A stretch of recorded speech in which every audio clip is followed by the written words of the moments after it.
2 months ago, I'm not sure if you saw, but I made a video asking you all whether or not I should get a job. It's been 3 years since I've been self-employed, and I was like seriously considering getting a job for like the longest time. And I guess I'm making this video as an update because I did get a job. So I'll tell you how that's going and like why I accepted this job. Obviously, I'm not a failed entrepreneur. Like this title, like it's just to catch your attention. So thanks for clicking on the video, but I do have like a lot of learnings I want to share with you because it's been such a journey, this whole entrepreneurial thing. So many, like it's been super hard, but I want to take you on the journey and share with you everything I've learned so that if you also want to do this too, then you can do it. So the reason why I was really considering getting a job was because like this entire year, like I have been trying to pivot my business. So I did the pivot. I was mainly working on a calligraphy and coaching business, but now I just want to do content creation. So because I said, okay, I'm not going to do coaching or calligraphy anymore. That made my income go down because I'm not actively promoting those things anymore, and I just want to do content creation. And with content creation, basically the only money I'm making is from YouTube AdSense, which is about $80 a month. It's not a lot, like I can't live off of that, obviously. And like Amazon affiliate sales, which is like $5 to $10 a month. It's like nothing, right? So it wasn't until I pivoted that I actually was just like thinking maybe I should get a job, maybe it's gonna be better, because with the whole YouTube content creation, like I feel so much pressure, like I'm putting so much pressure on myself to make money and get things done. And when I create videos, like I feel like it's not fun anymore. Surprisingly, calligraphy has actually been more fun because I think that's the thing with starting a business. Like the thing you do as your main thing, you're gonna put a lot of pressure on yourself to make money from it. So it's not gonna be that fun anymore. That's kind of how it's been for me. So I was thinking maybe I should get a job so that one, I can have some more income, but two, like I can take a little bit of pressure off of myself on the whole YouTube content creation thing and see where it goes and just like really have fun with it without putting pressure on myself to make money. Okay, so I want to tell you more about this job that I got because I was thinking like if I do get a job, it's gonna have to be a job that like I'm not just gonna take any like office job. Like it has to be something that's relevant to content creation. So either in the marketing, social media, content creation space, something like that. And it has to be mainly remote because I've told you all before, I go to like 3 different places each week, like my mom's, my dad's, and my boyfriend's house. So I can't really go to an office. So it has to be mainly remote and it has to be flexible because sometimes I have meetings with my video editor, for example. So the job that I got was actually the job that I interviewed for 2 months ago, which was the job that I talked about in my last video about like, should I get a job or not? So I did pass the interview and they actually hired me, and the company is called Isle and they make period products company. So here I have some of the products. Let me just show you. This is one of my favorite ones. This is period underwear. It's like that. So you basically don't have to wear pads or tampons anymore and you just wear this. And I have a couple more underwears. I don't wear this. This is just for the videos that I make for them. They have like menstrual cups and reusable pads like this.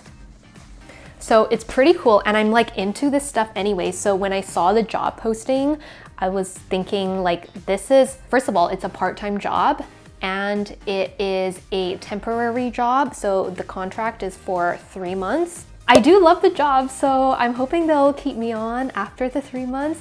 It's already been 6 weeks and basically my role is to make TikTok videos and just help out with like social media in general. So it's been really fun and it is mainly remote. I did go into the office 2 times and then they have a pop-up shop going on this week. So I did go and help them with that, but it's been super good so far. And I think like I was talking to a couple of friends before I got the job and I was saying how like it is such a perfect job because I'm literally doing the thing that I want to do for myself, which is content creation, but I'm doing it for another company. So it's like me practicing content creation and I'm getting paid for it. So it's like so good, right?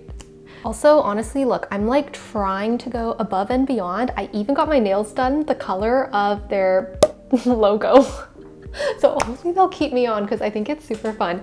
But anyways, I wanted to share some of like the realizations and the learnings I've had throughout this whole like, should I get a job, and then getting hired and then actually working in this job. So one of the reasons why it's been super awesome, and I guess this was kind of a forced thing, I guess not forced, but anyways, like because I got the job and I'm working like 20 hours a week, I do not have time for video editing. So I hired a video editor about a month ago, and that's why I haven't really been posting YouTube videos because I'm kind of like communicating with the video editor and stuff. But anyways, so yeah, I got a video editor and her name is Anna, and it's been so amazing because I feel like the bottleneck in me making videos has always been video editing, because a video takes me like 10 to 20 hours to edit. It makes my neck hurt, it makes my back hurt, it makes my hands hurt.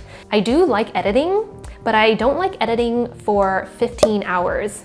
So it's been super awesome. I hired the video editor and I feel like I want to create more content now. Isn't that amazing? Because before I would think, oh my gosh, I need to create this content, but then I have to edit videos. So now I'm thinking, oh my gosh, like I don't have to edit the videos and I can just make a lot more videos. Because making a video takes, like filming a video maybe takes like 1 hour, but then editing the video takes like 15 hours. So like I like making the video. I can do some editing, but like I don't want to do 15 hours of editing. Another thing is that I have been kind of experimenting with different side hustles now that I have a video editor and now that I have more time. So you've probably seen on my YouTube that I started to do pet sitting, which has been super duper fun. Like I think I have other videos on pet sitting you can watch, but it's been super fun. And then other side hustles I'm considering are Etsy shop and also getting into UGC content creation. Because after I started working for Aisle, I learned more about like user generated content, UGC. And so I am thinking of maybe doing more of that, but I also want to focus more on my YouTube. So I'm not sure if I'm actually going to do that. But the point is, I feel like after getting this job, now that I don't have to worry that much about money, now I feel more free with my YouTube and with the video editor, and I feel like I can make more content and I have more time to like be more creative in general and to pursue like other side hustles and to just think about them even, because before I didn't even think about other side hustles. My next key takeaway is that me getting a job after being self-employed for 3 years is definitely not a failure. I think on the outside, if I'm looking in, I might think like, oh my gosh, Dina failed at her business because she got a job. But you know what? Like, I think this is just part of the journey. And I think me getting this job was like a really practical, and like it just made so much sense for me. This is not a failure. This is just one more step in my entrepreneurial journey. And the great thing is, like, I'm working in content creation. I'm learning more about like UGC content and just content creation in general and what goes behind like a company who needs content creation, which helps me if in the future I want to make content for different companies. And I guess I always had this perception of like, okay, once I quit my job, like if I get a job, it means that my business was unsuccessful. But I think it doesn't really matter. Like who the heck cares if I get a job? Honestly, it's just like me being hard on myself, and it's like my own mindset issues, which by the way leads me to my next point. So I have been reading this book by Donald Miller. So I've been reading this book called Hero on a Mission by Donald Miller, and it's kind of like a self-help book, basically like life advice on how to approach life. So usually in each story there are 4 characters. There's the victim, the villain, the hero, and the guide. And in our own lives, like we shouldn't be living as the victim and the villain. And I think when I was reading this, like I'm still in the middle of reading this book, but I totally relate to what he's saying, because I sometimes have like a victim mentality, like, oh no, like this is horrible, like my business is going so bad and I'm not making money and I had to get a job. The villain in me comes out and criticizes the victim and like judges the victim. So this book has been really good so far. Yeah, I'm really looking forward to like reading more on how I can embody the hero mentality in my own story, which is like my life. So this is a reminder for you all to take control of your life, and you are the main character in your story, and you can choose to be the hero or the villain or the victim or the guide, and you can make it happen because you are the writer of the story. And for me, this part of my story is that I do have a job and I think it's great.